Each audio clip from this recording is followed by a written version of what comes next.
Pórtico de Oro, audiovisual para eventos culturales.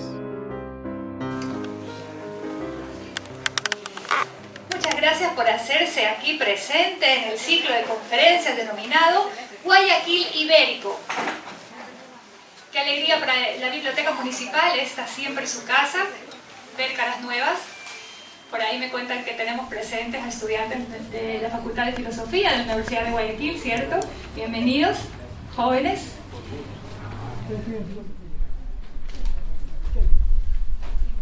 La conferencia de hoy. Ramón García de León, el mejor gobernador de Guayaquil, a cargo del conferencista Magno Marriott Barreto. El doctor Magno Marriott Barreto, expresidente de la Fundación de Estudios Geopolíticos, doctor Antonio Parra Velasco, miembro correspondiente de la Sociedad Bolivariana de Guayaquil. Tiene varias obras publicadas, como lo son Medios de Solución Pacífica de Controversias Internacionales, una propuesta para Sudamérica. Las Islas Galápagos y su soberanía en la Asamblea de 1944. Colaborador de la revista arquidiocesana Levántate, en el área de Historia Eclesiástica Ecuatoriana.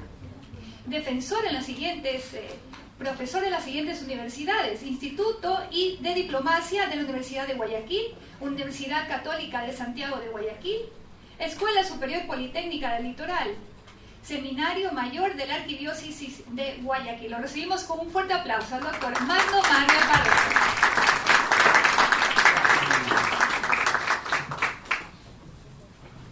Damas y caballeros, gracias por su presencia, por sus aplausos y su gentileza. En efecto, en este ciclo de conferencias Guayaquil Ibérico vamos a abordar un tema probablemente poco explorado que amerita una detallada información en el siguiente sentido. Ramón García de León y Pizarro, el mejor gobernador de Guayaquil. Veamos qué significa ese nombre, qué significa ese concepto, cuál es el concepto en sí que vamos a analizar. Veamos. Vamos a tratar o abordar tres aspectos esenciales. Primero, la gobernación militar española de Guayaquil, que se extendió desde 1762 hasta el 8 de octubre de 1820. Segundo, conoceremos la persona y el entorno del teniente coronel Ramón García de León y Pizarro.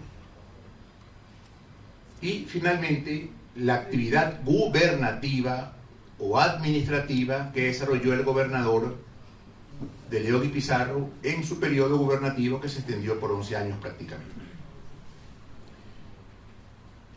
Partamos entonces del entorno histórico, geográfico, político, administrativo del Imperio Español a fines del siglo XVIII. Hemos puesto la gobernación militar de Guayaquil 1762-1820. Veamos qué es una gobernación militar. Empecemos. A fines del siglo XVIII, Guayaquil, una pequeña villa castellana en el Pacífico Sur, ha logrado un desarrollo importante gracias a su condición de astillero.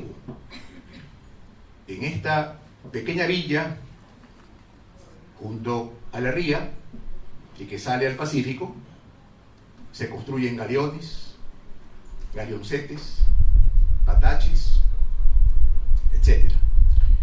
Es una actividad portuaria y naval fluvial con una característica: que los carpinteros de Ribera de Guayaquil logran diseñar y construir básicamente los buques de la Armada de la Mar del Sur. El Imperio Español llamó la Mar del Sur a las actuales costas de Colombia, Ecuador, el Perú y Chile. De modo que ese emporio de producción naval, que es Guayaquil para fines del siglo XVIII, le otorga una condición de importancia dentro del Imperio Español.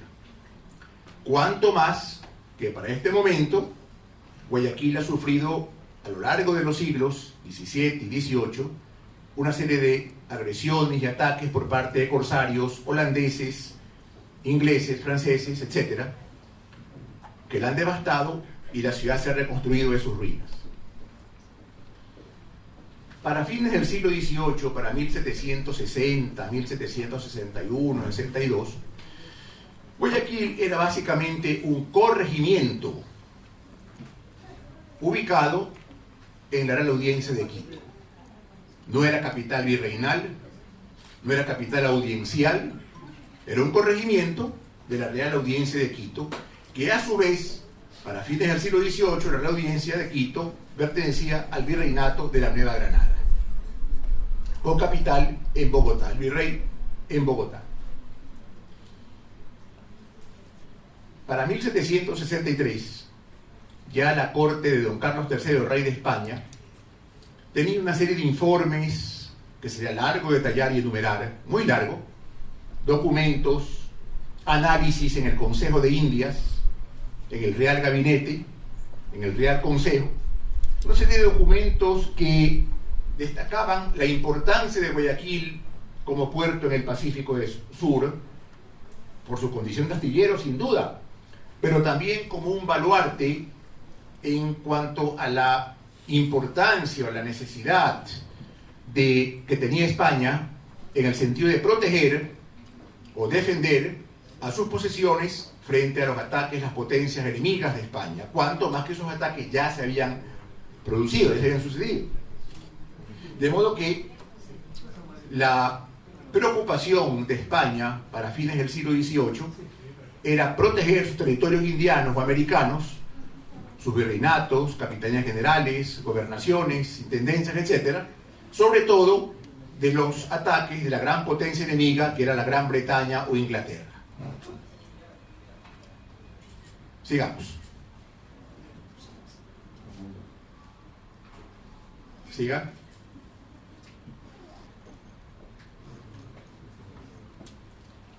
El virrey de la Nueva Granada, que ya tenía varias décadas de instituida o creada, el virreinato de la Nueva Granada, gobernaba don Pedro Mesía de la Cerda, marqués de la Vega de Armijo, en su calidad de virrey de la Nueva Granada, y actuaba en calidad de presidente de la Real Audiencia de Quito, don José García de León y Pizarro. Están las máximas autoridades reales, regias, monárquicas, que representan a España en estas tierras quiteñas. El virrey y el presidente de la Real Audiencia. Pero Guayaquil no es sino apenas una modesta posición fluvial del Imperio Español en las costas occidentales de la Mar del Sur. Nada más. No obstante su importancia económica y geopolítica y administrativa, Guayaquil es a la postre un sector de carácter marginal o de carácter colateral del Imperio Español. Está en la periferia de los virreinatos de la Nueva Granada y del Perú. Es en esas condiciones que la monarquía española, bajo la égida del rey de España, don Carlos III, decide crear o erigir a través de un documento que es la cédula real, el equivalente a un decreto ejecutivo actualmente. La monarquía española, decimos, erige o constituye la gobernación militar de Guayaquil por real decreto del 8 de diciembre de 1762. Entendamos los conceptos que tenía España en relación a sus dominios indianos. Una gobernación militar a fines del siglo XVIII, dentro del Imperio Español, y aquí en el marco de las reformas borbónicas, constituía una forma muy especial de mezclar, de fusionar, integrar lo administrativo o gubernativo con lo militar. España, damas y caballeros, tenía una política que hoy nos parecería muy especial, muy muy singular, a veces inexplicable. Tenía una política en relación a los dominios indianos, en relación al gobierno de los dominios indianos, que consistía en que las autoridades que representaban al rey eran militares o eran sacerdotes. Así entendió España su dominio en Indias. Las autoridades monárquicas normalmente eran militares. Por eso encontramos general de los Reales Ejércitos, virrey del Perú, o el arzobispo virrey de Lima, general de los Reales Ejércitos, capitán general de Cuba, virrey del Río de la Plata. Entonces, no es la visión que tenemos hoy en el siglo XXI, no, una visión muy especial, que hay que entenderle la visión del Imperio Español del siglo XVIII. España confiaba el dominio o el poder en Indias a militares, a nobles y a sacerdotes. Muy poco a españoles nacidos en Indias, básicamente españoles nacidos en la península o en España. En ocasiones muy contadas a españoles nacidos en Indias. Se me ocurre un nombre en este momento, el marqués de Miraflores, nació en Latacunga en 1764. Latacunga, corregimiento de la Real Audiencia de Quito, llegó a ser presidente de la Real Audiencia de Charcas, la actual Bolivia y Paraguay. Son casos especiales, especialísimos. Aquí no. Aquí estos hombres están directamente vinculados a España por haber nacido en la península y no tanto en Indias. El caso de una gobernación militar en el marco de las reformas borbónicas es una institución gubernativa, administrativa, no judicial, para estar en las audiencias, una institución gubernativa, administrativa de carácter defensivo, protectivo o militar frente a las potencias enemigas de España, proteger los dominios de España con una estructura castrense militar, con un jefe militar a la cabeza, pero este jefe militar a la vez tiene capacidades gubernativas en nombre del rey. Entonces ahí se crea la gobernación militar de Guayaquil por Real Decreto de don Carlos III el 8 de diciembre de 1762 en Madrid.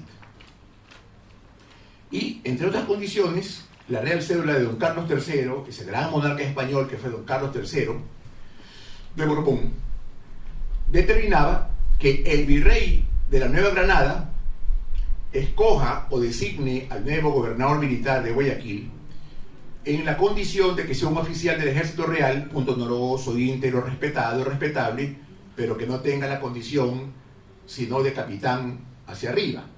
Entonces, pues, debe ser un oficial de una graduación superior importante o capacidades militares, cultura militar y capacidad de mando a sus ejércitos en caso de enfrentar una agresión de las potencias enemigas de España. Por ende, un militar de formación tiene que ser el nuevo gobernador militar de Guayaquil.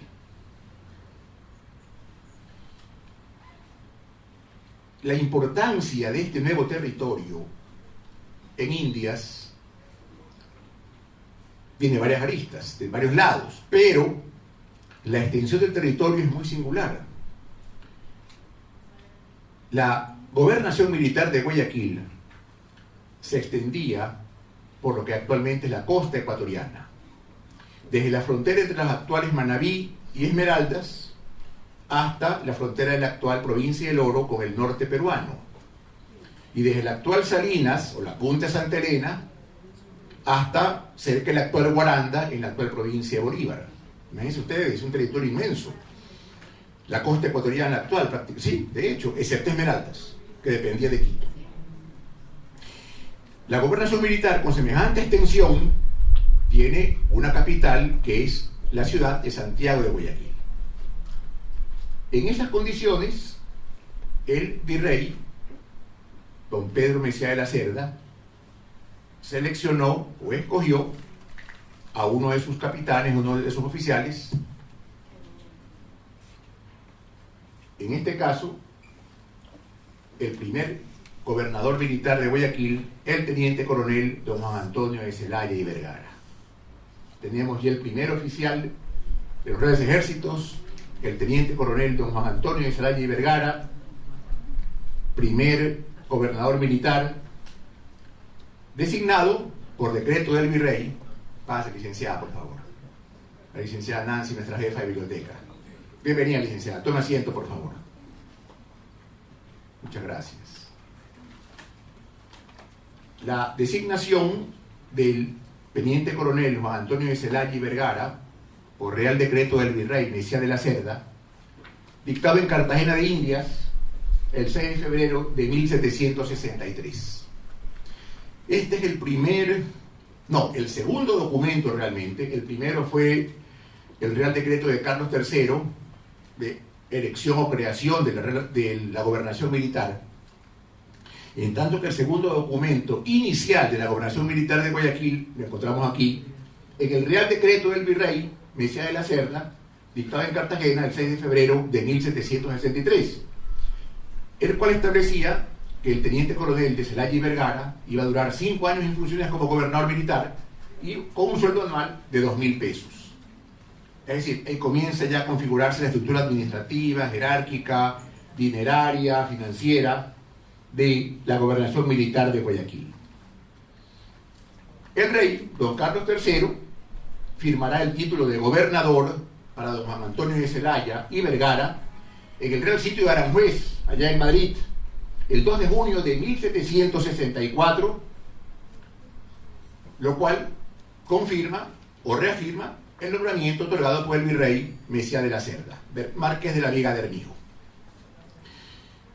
Estos documentos son la columna vertebral, constituyen el pilar en los cuales se fundamenta la gobernación militar de Guayaquil. Estos documentos indianos o hispánicos, otorgados por la monarquía española, en función de los intereses del Imperio Español, en este caso en la costa del Pacífico Sur o la Mar del Sur. Procedente de Panamá, arribará a Guayaquil el teniente coronel don Juan Antonio de Zelaya y Vergara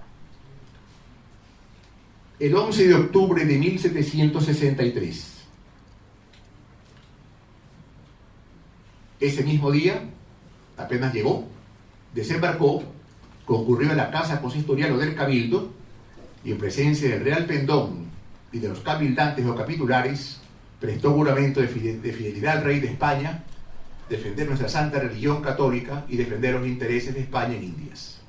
Así se posesiona ante el Cabildo el primer gobernador militar de Guayaquil el 11 de octubre de 1763, porque la cédula real de Carlos III establecía que el gobernador presidía el Cabildo o el capítulo o el ayuntamiento guayaquileño. La posesión del teniente coronel Juan Antonio de Zelaya y Vergara marca el inicio del Guayaquil ibérico en su parte final, en su trayecto final.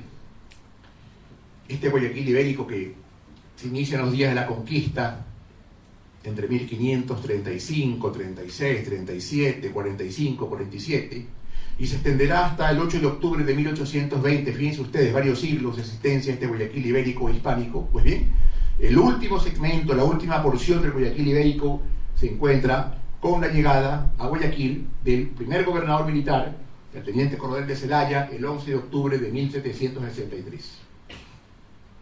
Para fines del siglo XVIII, la pequeña villa de Santiago de Guayaquil, le decimos ciudad, pero no es una ciudad, realmente es una villa del Imperio Español, a pesar de tener las calidades de ciudad, en realidad es una villa pequeña, en relación a Lima o a Bogotá o a Panamá o a Buenos Aires.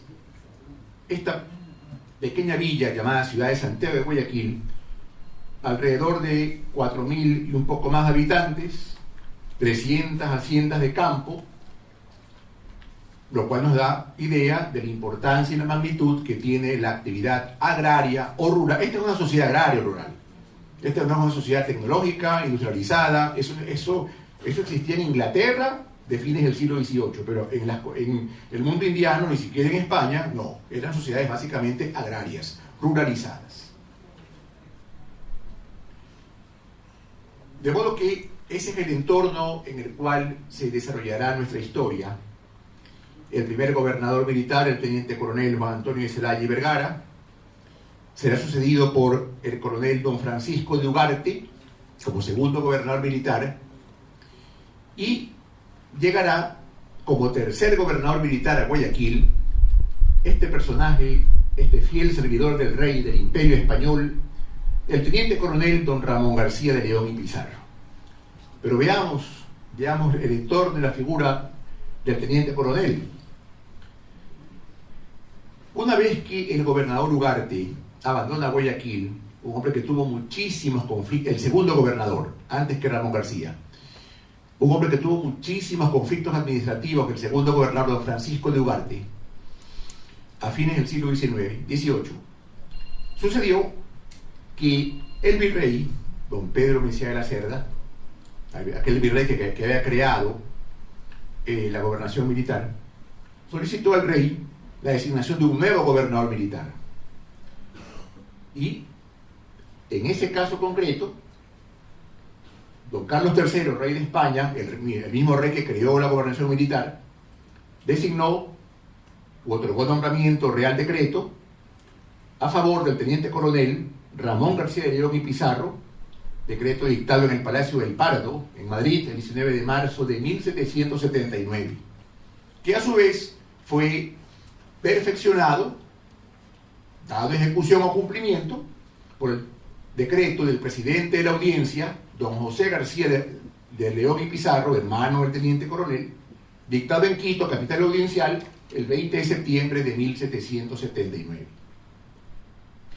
En esas condiciones, llegará a Guayaquil su tercer gobernador militar y asumirá su calidad de gobernador don Ramón García de León y Pizarro el 13 de octubre de 1779. No recibió la gobernación de manos de su antecesor, el coronel Francisco de Ugarte, porque ya había salido de Guayaquil, y se posicionó en presencia del Cabildo, por supuesto. El gobernador era presidente del Cabildo, o el ayuntamiento, y se posicionó en presencia de don José Carrasco, corregidor de Quito, capital audiencial, en nombre del virrey Mejía de la Cerda, conde de la Vega de Armio. Los meses iniciales, las semanas y meses iniciales de fines de 1779, 1780, son básicamente de conocimiento y aclimatamiento del nuevo gobernador. Estos son octubre, noviembre y diciembre, tiempos de lluvias en la costa, enero, febrero, calor y costa, lluvia y costa. Ese es Guayaquil en ese momento, esa mezcla de calor, de lluvia, ese es Guayaquil. Y más que nada, conocer el entorno de un territorio tan grande y tan feraz y tan importante, de modo que podemos afirmar que realmente para comienzos de la última década del siglo XVIII, 1780, es que se inicia el gobierno o la acción administrativa, gubernativa del teniente coronel don Ramón García de León y Pizarro. Ubicamos el gobierno de León y Pizarro, entre 1779 y 1790. Establecido el gobernador en Guayaquil,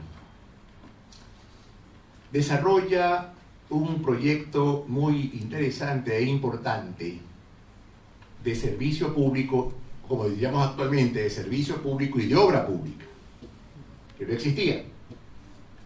Administración principal, factoría y fábrica de las reales rentas de tabaco, pólvora y naipes. La idea de esta institución, de esta entidad, de este ente administrativo, es básicamente lograr la producción y la comercialización, en favor del Imperio Español desde luego, de los productos de esta tierra generosa, de las cuencas del Guayas, el Babahoyo, el Daule, en primer lugar el tabaco. De modo que, explotando la feracidad y la riqueza de esta tierra, estos ríos generosos del Guayas, el Babahoyo, el Daule, estas vegas abundantes y fértiles de flores y frutos, y comercializándose tales productos, quien va a ser el primer beneficiario es el erario del rey, los intereses económicos del Imperio Español. Cuanto más que para fines del siglo XVIII comerciaba España y sus territorios indianos exclusivamente. Los territorios indianos, o América Española, como decimos actualmente, no podían comerciar con las potencias europeas, sino exclusivamente con España.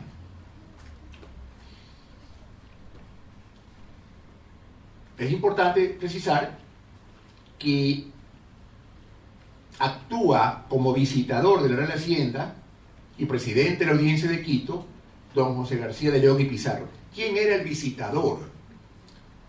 ¿Qué era la figura de la visita en el derecho indiano, en el derecho público indiano o español en América? Así como actualmente tenemos la Contraloría General del Estado, en el Imperio Español existían dos instituciones: la visita y la residencia. La visita, a cargo de un visitador, consistía en el análisis de cuentas, rendición de cuentas, ingresos y egresos, cómo un funcionario de la monarquía española administra los ingresos del rey en Indias durante sus funciones. Durante sus funciones, lo que actualmente hace la Contraloría General del Estado con las entidades del Estado, inclusive alcaldes, prefectos, etc., en funciones. El visitador viene desde España para inspeccionar cómo, o controlar cómo se producen los ingresos y egresos de los dineros del rey en estos territorios, en este caso, en la gobernación militar, con la circunstancia que el presidente de la audiencia es hermano del gobernador, don José García de León y Pizarro. Llegó a Guayaquil el visitador y presidente de la audiencia en noviembre de 1778. Pasan los años, y el gobernador militar designa a un ilustre español vecindado en Guayaquil, don Francisco Ventura de Garaycoa y Romay, que por cierto será el padre del primer obispo de Guayaquil, el ilustrísimo Francisco de Garaycoa y Yaguno, su padre, padre del coronel Lorenzo de Garaycoa y Yaguno, prócer de octubre. Pues bien, su padre, don Francisco de Garaycoa, o don Francisco Ventura Garaycoa y Romay, nacido en Málaga, España, lo designó, decimos, el señor Garaycoa, el gobernador, como administrador de la Real Renta del Tabaco. Y el administrador Garaycoa y Romay informa en 1785 al gobernador militar que existe un estado de postración o decadencia en la producción de tabaco en la gobernación, por las explicaciones naturales: ataque de insectos, lluvias abundantes y sobre todo, bueno, también los insectos son devastadores en la agricultura, pero también un factor muy importante, la escasez de mano de obra. Las haciendas productoras tienen pocas personas, pocos peones. Por ello es que Garaycoa y Romay sugiere al gobernador traer esclavos negros desde Panamá o desde el África a fin de que produzcan en las plantaciones de tabaco. Práctica extendida en el Imperio Español, por supuesto, y también en el Imperio Inglés y en el Imperio Portugués. Entonces, dentro de ese estado es que una de las grandes acciones del gobernador Ramón García León y Pizarro es preocuparse a lo largo de sus 11, que es mucho tiempo, por cierto, es 11 años de administración, una estabilidad administrativa muy grande. Los cambios administrativos traen trastornos, pero aquí se produjo una situación de estabilidad administrativa durante 11 años. Durante tan largo periodo de tiempo y de gobierno, el gobernador logró establecer 614.890 árboles de cacao, lo cual es una cifra gigantesca, inmensa, en toda la extensión de la gobernación militar de Guayaquil. Ante la decadencia del tabaco, ¿qué hacemos? El cacao. Por la feracidad, la riqueza de la tierra, de estos ríos del Guayas, el Babahoyo, el Daule, la feracidad de la producción de la costa ecuatoriana. Cuanto más que una tierra avenada por ríos y junto al mar. Ante la decadencia del tabaco, otro ramo, el cacao. Allí encontramos el origen de muchas familias y la riqueza económica y luego el poder político de muchas familias de la costa ecuatoriana, más adelante ya en el siglo XIX, ya en la República del Ecuador, cuando el Imperio Español ya no existe. Así como el tabaco en su momento enriqueció el cacao también va a enriquecer no solo el Imperio Español, sino una serie de familias guayaquileñas que tendrán su importancia en acontecimientos que vendrán después. No solo en tiempos de la independencia, sino ya en tiempos de la República avanzado el siglo XIX. Pero existe otro componente importante de la actividad gubernativa del teniente coronel Ramón García León y Pizarro. No olvidemos que era gobernador militar, con la consigna básica de proteger militarmente los intereses de España en Indias. Me refiero por las armas, municiones, ejércitos. Los imperios se defienden con armas eficaces, no con ideas, sino con armas y con guerras. Y las guerras las ganan los hombres, no las máquinas, no las armas. Las guerras las ganan los hombres. Este buen militar, fiel a su rey, a su príncipe y a su imperio, debe responder al Real Decreto del 14 de junio de 1779, que disponía la necesidad de crear en Indias cuerpos militares defensivos o protectivos, de modo que el Imperio Español no sufra la agresión de potencias enemigas en estado de indefensión o de desprotección. Y este es el origen, no de los actuales ejércitos, no, porque los actuales ejércitos tienen su origen en las fuerzas militares del Imperio Español. Este es el origen de los primeros cuerpos militares y de policía, lo que hoy llamamos los primeros cuerpos de policía, una especie de policía militarizada, en los tiempos del Imperio Español en las ciudades indianas, y Guayaquil no es la excepción. El gobernador, como buen hombre de armas, como buen militar, organizó con los vecinos de la ciudad las primeras milicias de Guayaquil, compuestas por vecinos, disciplinados, capacitados, municionados, militarizados, de modo que sepan enfrentar una agresión de corsarios o de filibusteros enemigos de España, lo cual no existía en Guayaquil del siglo XVI o XVII. Por eso esta ciudad era víctima de constantes ataques de corsarios holandeses y franceses e ingleses, y las defensas eran mínimas. Los habitantes de una ciudad no son soldados, son artesanos, agricultores, granjeros, comerciantes, pero no son soldados. Aquí se está capacitando militarmente a los habitantes o vecinos de la ciudad para defender a su ciudad de posibles ataques extranjeros. Hago un brevísimo paréntesis, brevísimo. En esa línea de pensamiento, aquí, ya en la República del Ecuador, un brevísimo paréntesis, en la República del Ecuador, siendo dictador el general Alberto Enríquez Gallo, en 1938, creó las Guardias Nacionales, que eran vecinos, ciudadanos, con capacitación militar, porque ya se veía una guerra con el Perú en el horizonte, era inminente una guerra con el Perú. Entonces, el general Enríquez Gallo, conociendo la inminencia de una guerra con el Perú, decidió armar y estructurar militarmente a los habitantes de las ciudades, creando las Guardias Nacionales. Cerramos ese paréntesis, y ese es el espíritu que animó al Imperio Español, que los ciudadanos, los vecinos, armen sus milicias y sepan cómo defenderse. Los primeros milicianos integran los batallones de blancos o las milicias de blancos, pero también existieron, y en Guayaquil se dieron, las milicias de pardos o morenos, es decir, vecinos de raza negra que integraban estas milicias, estos cuerpos militares segregados, blancos por un lado y negros por otro lado, por el color de la piel. Es una visión del siglo XVIII, no es la nuestra, y esos conceptos no existen. Entonces, ubiquémonos en la realidad cultural del siglo XVIII español. Con esa línea defensiva, bajo ese criterio militar y protectivo de la ciudad, es que el gobernador de León y Pizarro tiene a su haber el haber construido el histórico fuerte de San Carlos. Este fuerte que tendrá su presencia la madrugada del 8 al 9 de octubre de 1820, ubicado en el estero de San Carlos, donde hoy se levanta el Club de la Unión.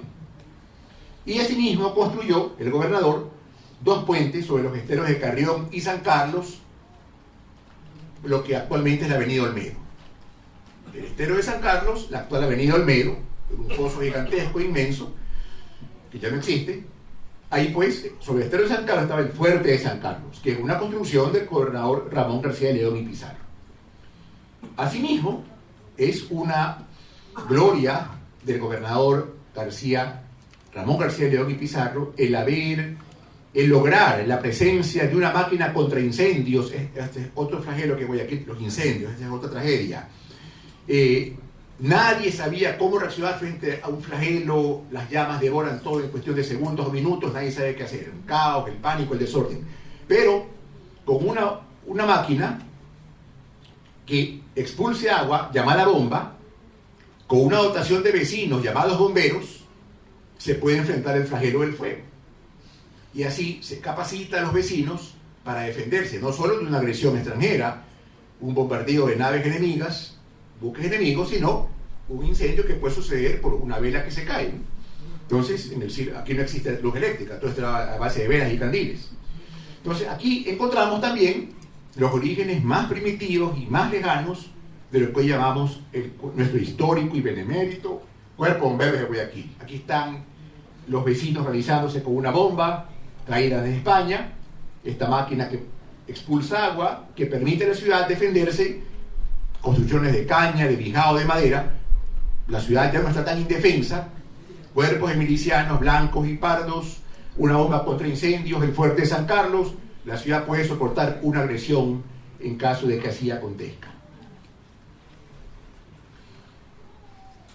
En homenaje a sus servicios, el teniente coronel recibió, por voluntad del rey, un ascenso militar, el grado de coronel de los Reales Ejércitos, por nombramiento del 17 de septiembre de 1783.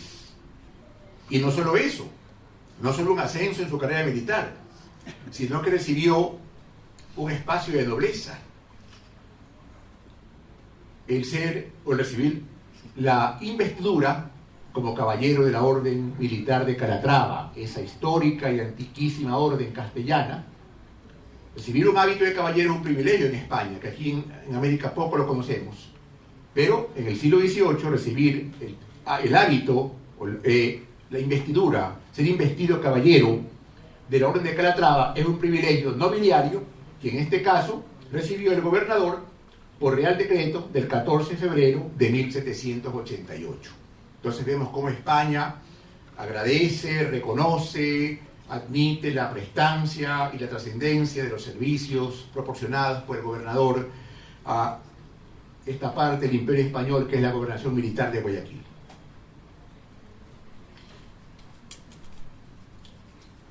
Pero no solo veamos las buenas hojas de servicios del gobernador, también veamos qué sucedió en sus tiempos administrativos o su gestión gubernativa. Dos sucesos destacables a nuestro juicio acontecen bajo el gobierno de Ramón García de León y Pizarro. Primero, la elección del obispado de Cuenca. Poco después de la conquista, a mediados del siglo XVI, Su Majestad, don Carlos I de España, o Carlos V, eligió el obispado de Quito, el inmenso obispado de Quito, que se extendía por lo que actualmente es el Ecuador, el sur de Colombia, el norte del Perú, la Amazonía brasileña, gigantesco. El obispo de Quito, sufragáneo del arzobispo de Lima. Guayaquil estaba incluido dentro del obispado de Quito. Un solo obispado, un solo obispo para estas tierras inmensas de fieles cristianos y de naturales que debían ser evangelizados, bautizados y cuidados, según las leyes de Indias. Esas condiciones eclesiásticas van a continuar durante siglos. Por eso es que la creación de un nuevo obispado, una nueva diócesis, constituye una novedad, porque luego de siglos de existencia, la monarquía española decide crear un nuevo obispado. En virtud del Real Patronato de Indias, quien crea obispados o diócesis, quien designa obispos, arzobispos, deanes de catedrales, curas párrocos, doctrineros, misioneros, es el rey de España. No es como actualmente el Papa desde Roma, que nombra al arzobispo de Guayaquil, arzobispo de Quito. No. El Real Patronato de Indias era un privilegio por el cual la monarquía pontificia, el Papa en Roma, otorgó a la monarquía española la gracia de que sea el monarca español quien administre y gobierne la iglesia en Indias. Pues el patrono de la iglesia no es el Papa en Roma, es el rey de España en Madrid, desde cuando Madrid fue capital por orden de Felipe II a mediados del siglo XVI, el hijo de Carlos I. Entonces, el Real Patronato de Indias establece que sea el rey de España quien cree una diócesis o la suprima, o la fraccione, la modifique. En este caso, el rey estableció una nueva diócesis u obispado, el obispado de Cuenca, cercenando, mutilando el inmenso obispado de Quito y creando una nueva diócesis con sede en Cuenca. En la nueva diócesis, la nueva sede, están situados Guayaquil, Loja y Cuenca. Y el nuevo obispo de Cuenca era sufragáneo del arzobispo limense. Era toda una novedad en el siglo XVIII. Eso no ocurría desde hace muchos siglos. Y con la circunstancia que Guayaquil es parte de la nueva diócesis. Entonces, don Carlos III, en el Real Sitio de Aranjuez, expidió la cédula real de elección del obispado de Cuenca el 13 de junio de 1779. De modo que Guayaquil se ubica por segunda vez dentro de una jurisdicción eclesiástica. La primera, como dice el texto, la creación del obispado de Quito en 1556 y luego la creación del obispado de Cuenca en 1779 por voluntad de don Carlos III, rey de España. Años después, su santidad Pío VI preconizó al doctor José de Carreón y Marfil como primer obispo conquense por bula dictada en Roma el 18 de diciembre de 1786. El obispo, el doctor José de Carreón y Marfil, no llegará a su diócesis conquense sino hasta un año después, el 17 de diciembre de 1787. De modo que la iglesia guayaquilense pertenecerá a la diócesis conquense a partir de este momento de 1787, antes, ¿no? Pero cuando entre el obispo a tomar posesión de la diócesis, el doctor de Carrión y Marfil, el 17 de diciembre de 1787. Guayaquil no será diócesis sino hasta entrar a la República por obra de Rocafuerte, el presidente Rocafuerte, y aprobado por el Papa Gregorio XVI en 1838. Recordemos que los primeros presidentes de las repúblicas americanas también tomaron para sí el patronato, de modo que los presidentes nombraban a los obispos y a los arzobispos, ya no el rey de España, sino los presidentes de las repúblicas. Eso fue cambiando ya con el siglo XVIII, las negociaciones entre las repúblicas hispanoamericanas y la Santa Sede. Entonces Guayaquil es parte de la diócesis conquense a fines del siglo XVIII y continuará siendo parte de la diócesis de Cuenca hasta cuando se erija la diócesis de Guayaquil en 1838 con el doctor Garaycoa, hijo del administrador Garaycoa, el primer obispo, el doctor Francisco Javier Garaycoa y Yaguno. Y el segundo acontecimiento que conmocionó a la sociedad guayaquileña y a todo el imperio español es la muerte del gran rey Carlos III. Es posible afirmar que es uno de los mejores reyes de España, don Carlos III de Borbón. Tal vez el más grande rey de España en el siglo XVIII. Sus antecesores y sucesores no tuvieron la altura y la grandeza de este egregio monarca español, que fue don Carlos III, que gracias a las reformas borbónicas que este gran monarca implementó, es que organizó administrativamente el imperio español. Una de esas reformas es la creación de gobernaciones militares, entre las cuales está Guayaquil. El cabildo de Guayaquil, recibido por el gobernador, recibió la noticia la infausta noticia de la muerte del rey Carlos III el 4 de mayo de 1789. formalmente el virrey notifica al cabildo y el cabildo se reúne, sesiona y conoce ese día la muerte del rey y la asunción del nuevo rey, que no ha sido proclamado, don Carlos IV, que no será un rey trascendente como su padre, será un rey débil, será a la postre manipulado por Napoleón, será una víctima de Napoleón más adelante, unas décadas más adelante.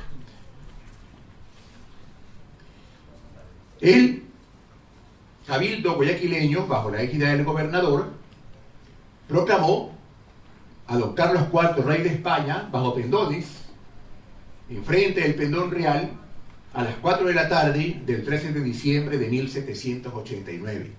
Se proclamó a Carlos IV bajo reales pendones en 4 puntos de la ciudad.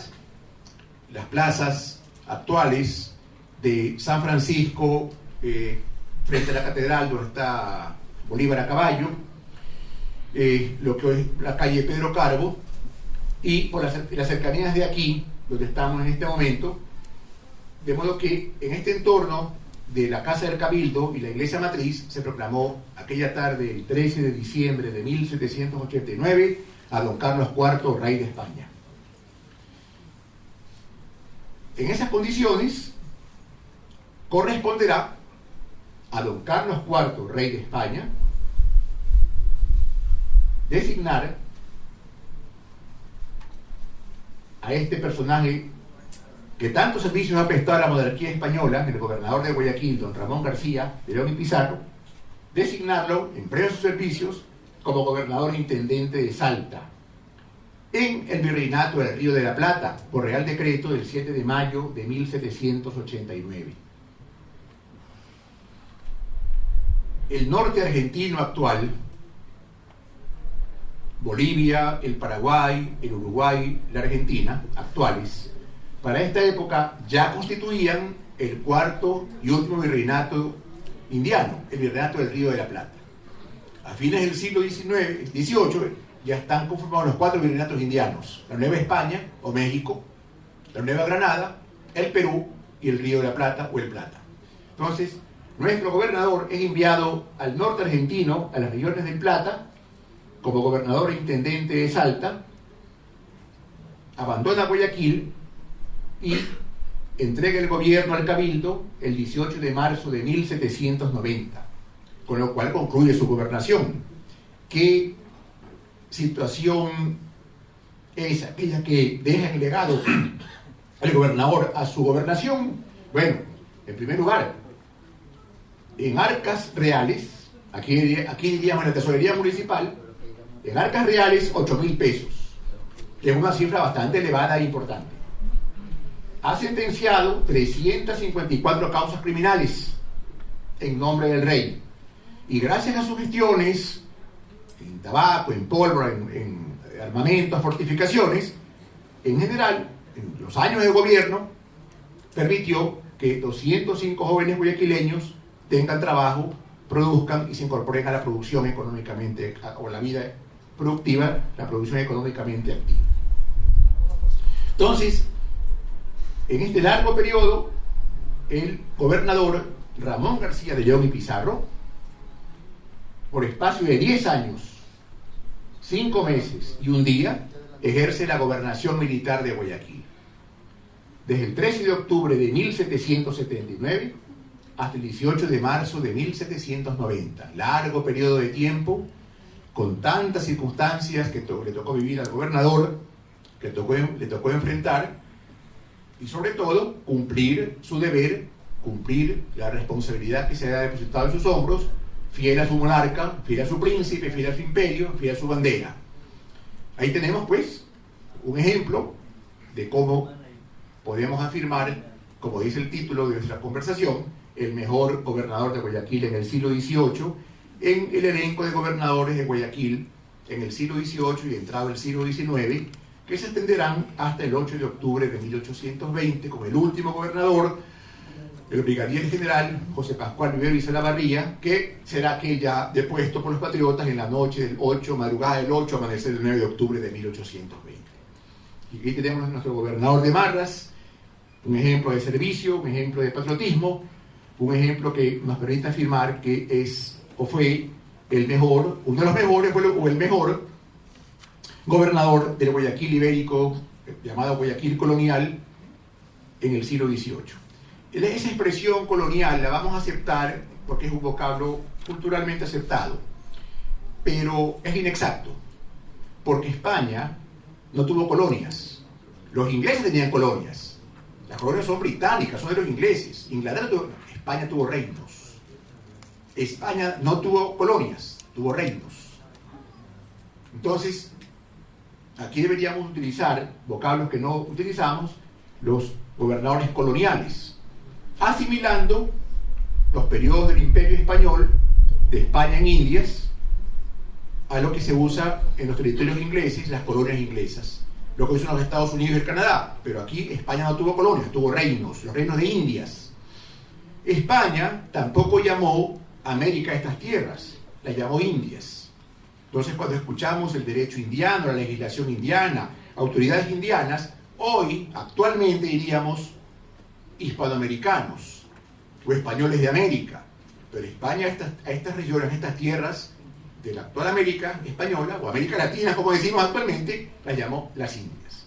Entonces, gobernadores de Indias, Guayaquil ibérico, este es el hermoso entorno que en este julio de 2019 nos ofreció la Biblioteca Municipal, y espero que a ustedes les haya gustado. Muchas gracias.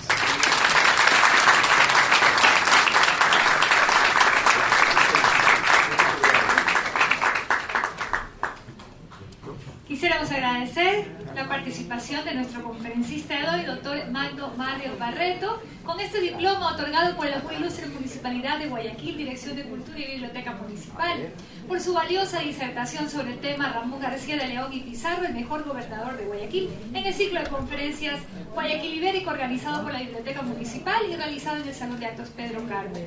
Arquitecto Melvin Hoyos Galarza, firma, director de Cultura, y licenciada Nancy Palacios de Medina, directora de la Biblioteca Municipal. Por favor, tenemos aquí presente a la licenciada Nancy Palacios, directora de la biblioteca, quien hará entrega.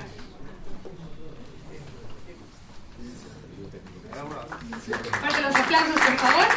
Siempre es un placer tener presente